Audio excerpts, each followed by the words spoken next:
Do you like to listen to music while you're at home relaxing? Do you always grab your phone and your headphones and take them out on a walk with you? Do you look forward to listening to new podcasts? And do you love listening to your music when you're on a car ride? Well, then you are in the right place because today I'm going to show you how to play something good. That's right. Play me something good. That's the name of today's workshop. I'm going to go ahead and share my screen with you and we can hop right into this. Now, I want to know from you, what type of music do you like? Now, a lot of my students are big classical fans. And how do you listen to music? Well, a lot of my students just put in earbuds or over-the-ear headphones, and I want to hear from you. Let me know. My email address is right down there at the bottom. And do let me know so that I can continue to create workshops and classes for you that are going to help you connect in this digital world. Today's class is called Play Me Something Good, and I am thrilled that you're here with me today. If you're joining me for the first time, my name is Abby Ritchie. I'm the founder of Senior Savvy, a TEDx speaker, a TV show host, and I love teaching older adults how to use their technology. Did you hear that? That was excitement coming from my hands because I love teaching you how to use your technology. If you have any questions whatsoever, go ahead and email me, send them in. I will definitely get back to you. Today, we're going to talk about streaming services. We're also going to talk about the accessories that are out there for you these days. They're going to make your music listening experience much more comfortable. I'm here to answer any of your questions and show you anything else that might help you. But first, I want to address this question. What is streaming?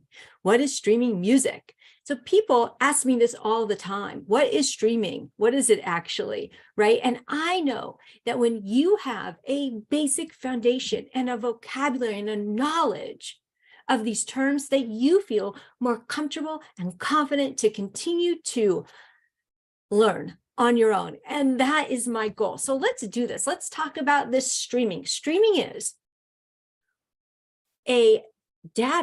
it's a data transfer that's happening in real time. Now, in the olden days, we had to download the full file and all of the data before we could listen to it. But now we have streaming. And so the data is coming to us continuously like a stream, whereas the download is a stagnant, it happens all at once. And because we're able to listen to this, it's streaming, it's coming from the internet, and it's coming in little tiny data packets. You don't have to save it. It's happening in real time, and it's continuous. And that is streaming. Now, in the past 20 or so years, these music services have come on the forefront, and they've really revolutionized the way we listen to music today. Overall, a lot of people are listening to Spotify. Do you listen to Spotify? I know I do, and so do my kids. So Spotify has taken up 32% of the streaming music audience. And we're going to talk about Spotify in just a minute. In fact, we're going to cover several of these streaming services. They all have a free option. They all have an upgraded service with no commercials. So if those commercials bug you, you could do something about it. They're available on all your devices, Android, Apple, and we're going to talk about some of the various pros and cons. All right, number one, the big guy, Spotify. So Spotify has an ability to allow you to create playlists. And here's why this is so amazing, all right? Let's say you want to create a playlist for your morning walk. Let's say you want to create a playlist for dinner time or for a party, or let's say you want to share a playlist with your granddaughter who is not ever answering your calls, right? This is a way for you to connect with other people, especially the kids, and connect on a level that is really meaningful to them by creating a playlist and sharing that. So Spotify has playlists. People love it for this reason. You can make an unlimited number of playlists. It's easy for other people to listen to. You could try Spotify free for 30 days, after which there are a fair amount of advertisements, and that annoys a lot of people. The unlimited version, though, is $10 a month. Next up, Amazon Music. Amazon Music is available to you, Prime members, for free. That's right. If you're a Prime member, I am, you probably are too, you have access to this streaming service. It's included with your subscription, all right? And as some people have said, there's a limited selection, but you know what? If you want to listen without any commercials, you could listen to Amazon Music. It's also connected right there with your Alexa. That's right. That's the default music service, is Amazon Music. And I can help you change that if you want to, but just so you know, it's the default music service. If you don't have Prime and you want to use the service, it is $8 a month to join it. Next up, we have Apple Music. Now, in the old days, Apple Music was called iTunes, right? And then Apple did something that annoyed a lot of people.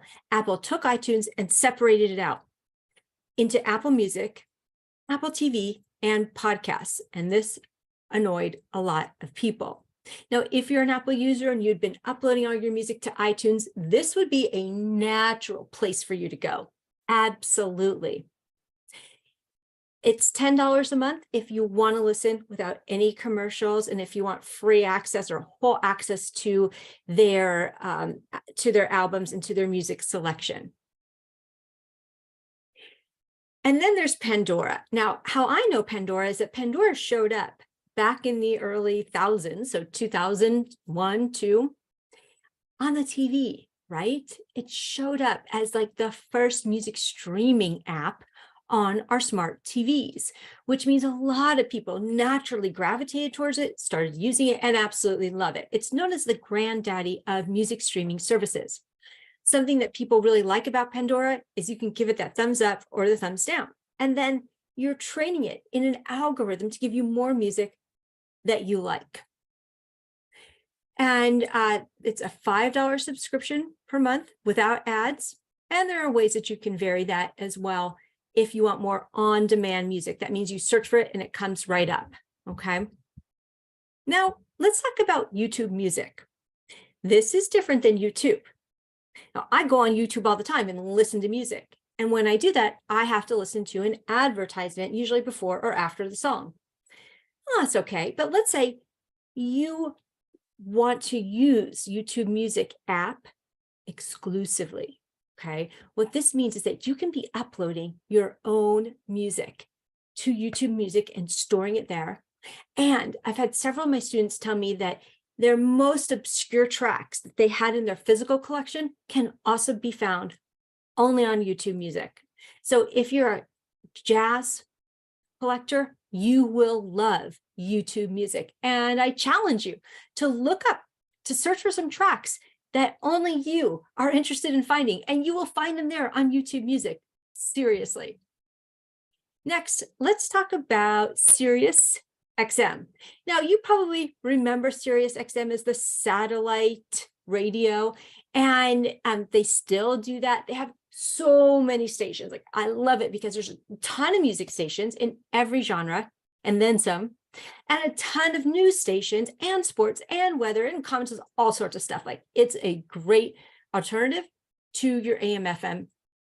And Sirius used to offer this in-dash piece that you'd plug in. You can also take it out and put it in your house. But now a lot of the cars come with a Sirius app in them. I think overall it's well priced. There's a wide variety. There's lots of skipping. You can skip a song if you don't like it. And I have loved Sirius XM for many, many years. Now, I want to teach you something you may not have heard about. It's called Adagio. All right. Adagio is a streaming service for my classical music fans. Yes, it really only has classical music on it. So if that's your jam, you're going to want to check out Adagio. All right. It's $10 a month. There is a free option that you could listen to. And you can also upload your own music, but you will find a large up-to-date catalog for you to search through and certain tools for performances. And you can find it by composer and orchestra and all the ways you classical music fans like to search for titles. Now, I want to show you one last thing in these whole options, and this is called Shazam. A lot of my students had never heard of this, but I got to tell you about it because it's not a music streaming app, but what it does do is it identifies the song you're hearing. So you know how sometimes maybe you're in a restaurant or you're in a mall or something and you hear that song, but you can't remember the name of that song, but you really want to remember the name of that song or who is singing that song. You open this app on your phone and you tap that button. And what it does is it identifies the song it hears in the microphone of your phone. That's right. And it will tell you right then and there, here's who's singing it, and here's the name. And if you want to, you could buy it right here. This is a free app. It's on Android and iOS, and it's called Shazam. Did you learn something new so far? Yeah, I am thrilled. Next, I want to talk about the various accessories that you can use to listen to your music the way you want to hear it. And there are truly so many variables here, no doubt. And it's not a one size fits all thing. And so, you want to take into consideration, do I want it to be wireless or not? If you want it to be wireless, you need to be confident that you can make a Bluetooth connection. And that happens to be a challenge for a lot of my students. Do you want to put headphones over your ears? Are you more comfortable with that? For me, that's not an option. They're too heavy. Or do you want to put something inside your ears, like earbuds? And if you're wearing hearing aids, that may not be the right fit for you. So there's not a one size fits all. In fact, there are so many options out there. If you're going to go wireless, I love this option here by NewBeats. Okay. What I love about it is that it just goes around your neck. So there's like a lanyard around your neck so that these guys are not going to fall out on the floor and you're going to lose them. You just take one out, keep one in, put them both in. It's a great solution to this wireless world. If you want the headphones, something like the Sony is going to be a great selection fit for you. Another wireless option, these are called bone conduction. And what they do is they go around the back. All right. They go around the back of your head. They rest on your cheekbones right here. And so what that means is nothing is in your ears and you could still hear all the ambient noise, but listen to your music or your podcast at the same time. Now, if you're going to go wired, definitely do that. If you know you're just going to be sitting in one place, you're going to be listening to music, plug in, right? In fact, I actually prefer to go wired at night because I don't want to ever hear in my ears that my Bluetooth is low on battery. So I always go wired at night. Additionally, there's definitely a time and a place for these earbuds. I like to keep a pair in my purse. If I'm out somewhere and I just want to listen to something like at a coffee shop, I could just plug them in easily. Take them out for a walk. If I want to walk around my house and do some tidying up, I could do that with the earbuds in. And they come at various price points as well. Well, now I want you to go ahead and submit some questions to me. Let me answer them for you. You can email me. You can always sign up for a private session. I will help you. If you need to figure out which earbuds you should choose, let me know. If you want to talk about various music streaming services, let me know. I'm here to help you. And we're offering 20% off your first session. So definitely reach out. All right. It is an honor to be here with you, to teach you how to use your technology. I love doing this, and I'm so glad, so thankful that you're here with me today. Have a wonderful rest of your day. Bye.